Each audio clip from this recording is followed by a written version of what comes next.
శారదా చంద్రమౌళీసం రత్నగర్భగణేశ్వరం శంకరంచ ఋష్యశృంగేశం తుంగాం లోకగురూన్ భజే.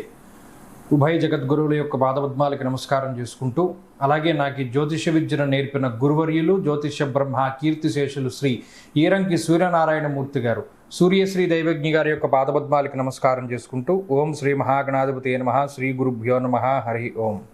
వీక్షకులందరికీ నమస్కారం. ఆగస్ట్ మాసమందు ఏ విధమైనటువంటి గ్రహస్థితి ఉండబోతూ ఉన్నది, అలాగే ఆగస్టు నెలలో ఉండేటువంటి కుజగ్రహ మార్పు లేదా శనేశ్వరుని యొక్క వక్రగతి ఫలితము లేదా రవిగ్రహ మార్పు ఇత్యాది ఫలితాలు ద్వాదశ రాశుల మీద ఏ విధమైనటువంటి ప్రభావాన్ని చూపించబోతూ ఉన్నాయి, లేదా ఆ నెల రోజుల పాటు ఏ విధమైనటువంటి గ్రహస్థితి వల్ల ద్వాదశ రాశుల వారు ప్రభావాన్ని పొందబోతూ ఉన్నారు అనేటువంటి విషయాన్ని చాలా క్లుప్తంగా ఈ వీడియో ద్వారా తెలుసుకునేటువంటి ప్రయత్నం చేద్దాం.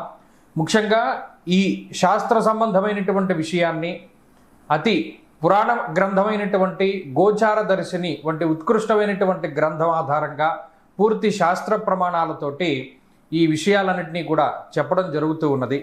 ముఖ్యంగా ఈ ఆగస్టు మాసంలో ఉండేటువంటి గ్రహస్థితిని గనక గమనిస్తే, ఆగస్టు 2వ తారీఖున ఉత్తరా నక్షత్రం 2వ పాదంలోకి శుక్రుని యొక్క సంచారము జరుగుతూ ఉన్నది. అనగా శుక్రుడు తన యొక్క నీచక్షేత్రమైనటువంటి కన్యలోకి ప్రవేశం చేస్తారు ఆగస్టు 2వ తారీఖు నుండి.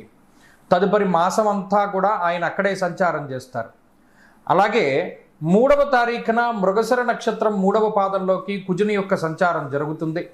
అనగా మిథున రాశిలోకి కుజుని యొక్క సంక్రమణం జరిగి ఆ నెలంతా కూడా కుజుడు అదే రకంగా ఆయన సంక్రమణం చేస్తూ ఉంటారు. అలాగే 18వ తారీఖున సూర్యుని యొక్క మార్పు, ఇప్పటి వరకు కర్కాటక రాశిలోకి ఆయన యొక్క సంచారం సాగింది. 18వ తారీఖున కర్కాటక సంక్రమణాన్ని వదిలిపెట్టి ఆయన సింహరాశిలోకి ఆయన యొక్క సంక్రమణాన్ని ప్రారంభం చేస్తారు. అంటే 18వ తారీఖు నుండి మాసం చివరి వరకు కూడా రవి యొక్క గమనము అనేటువంటిది సింహరాశిలోనే ఉంటుంది. ఆ తదుపరి మాసం చివరిలో 23వ తారీఖున మఖా నక్షత్రం 1వ పాదంలోకి బుధుని యొక్క సంచారం జరుగుతుంది. అంటే ఈ మాసంలో చాలా రోజుల పాటు కర్కాటక రాశి అందే సంక్రమణం చేసినటువంటి బుధ గ్రహము నెలాఖరులో 23వ తారీఖున సింహంలోకి మారతారు. అయితే ఈ మాసంలో గురుడి యొక్క స్థితిగతులన్నీ కూడా కర్కాటక రాశిలోనే ఆయన యొక్క సంక్రమణం సాగుతూ ఉన్నది కాబట్టి ఫలితాలన్నీ కూడా అక్కడి నుండి తీసుకుంటాం. అలాగే శనేశ్వరుని యొక్క స్థితి వక్రగతిలో ఉన్నది. ఆయన మీనరాశి యందు వక్రించి సంచారం చేస్తూ ఉన్నారు. ఆ ఫలితాలను దృష్టిలో పెట్టుకోవాలి. కుంభరాశి యందు రాహు ఉన్నారు. అలాగే సింహమందు కేతుగ్రహం ఉన్నటువంటి పరిస్థితుల్లో ద్వాదశ రాశులపైన ఈ గ్రహస్థితి ఆగస్టు మాసమందు ఏ విధంగా ప్రభావాన్ని చూపించబోతూ ఉన్నది. మరీ ముఖ్యమైనటువంటి విషయం, ఆగస్టు మాసంలో మనకి అనగా భారతదేశానికి ప్రత్యేకించి కనబడేటువంటి గ్రహణములు కానీ లేదా మరి ఏ ఇతరమైనటువంటి దుర్నిమిత్తములు కూడా కనబడడం లేదు. కావున ఎటువంటి గ్రహణ నియమాలు కూడా మనం పాటించవలసినటువంటి అవసరం లేదు. ఈ విషయాలను కూడా మనం దృష్టిలో పెట్టుకోవాలి. ఇక ఫలితాల విషయాన్ని మనం చూద్దాం. వృశ్చిక రాశి వారికి ఆగస్టు మాసంలో ఉండేటువంటి గ్రహస్థితిని చూస్తే అర్ధాష్టమ రాహు తన యొక్క ఫలితాన్ని వ్యతిరేకంగానే ఇస్తూ ఉన్నారు.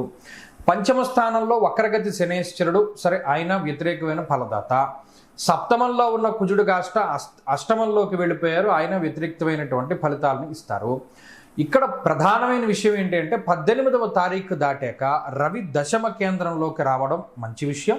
అలాగే ఈ మాసంలో గురుబలం ఉండడం మంచి విషయం, చంద్రబలం ఉండడం మంచి విషయం. ఇవి కొంత అనుకూలించేటువంటి అంశాలు. అంటే ఈ మాసం ప్రధానంగా గురుబలం మీదే ముందుకు వెళ్ళాలి, ఇంకే బలము లేవు.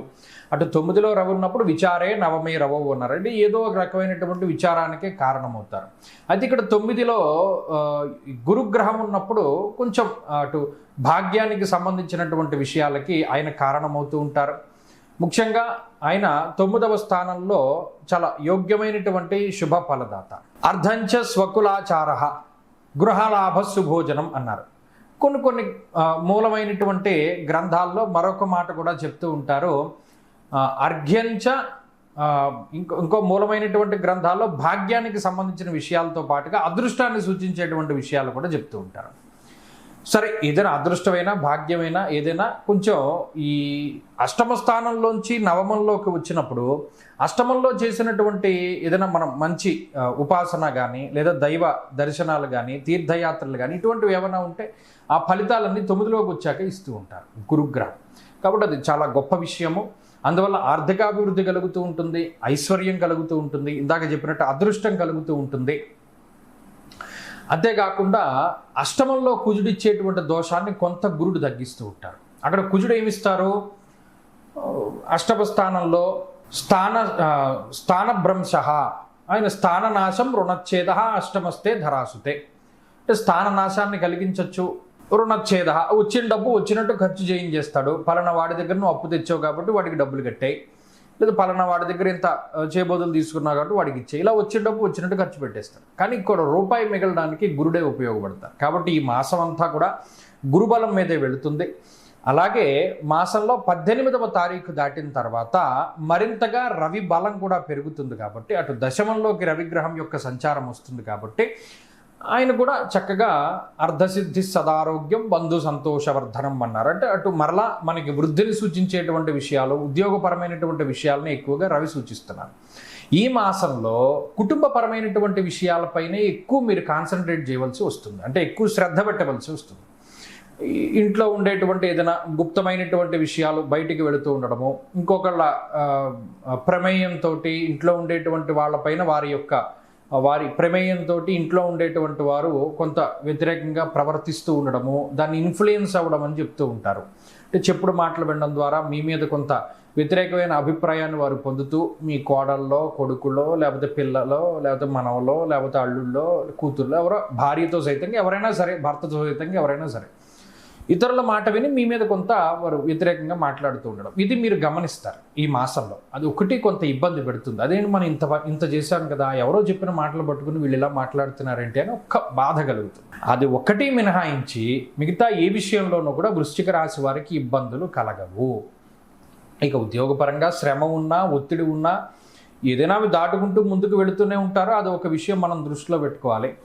అయితే ఈ మానసిక అశాంతిని తొలగించుకోవడానికి మాత్రం వీరు ఎప్పటికప్పుడు సుబ్రహ్మణ్యారాధన చేస్తూనే ఉండాలి.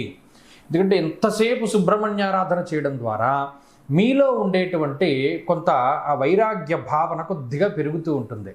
అంటే ఆ జ్ఞాన స్థితి పెరుగుతూ ఉంటుంది. సుబ్రహ్మణ్యుడు జ్ఞానస్వరూపుడు కాబట్టి అందువల్ల మన వాళ్ళే మన గురించి వ్యతిరేకంగా మాట్లాడినా కొంత దాన్ని మనం ఓవర్కమ్ చేయడానికి ఆయన ఉపయోగపడుతూ ఉంటారు.